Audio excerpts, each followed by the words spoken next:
Hey Zach, first thing you're going to want to do is come in here and copy all of this stuff to the clipboard. Then pop over into your floor plan and paste it. It's going to be huge, but that's okay. What I want you to do is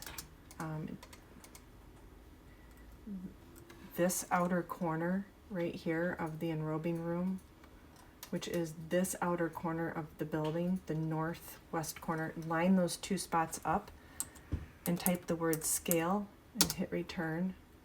Pick the giant thing.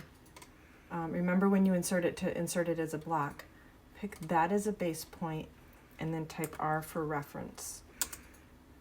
And the reference will be from here all the way down here to the end.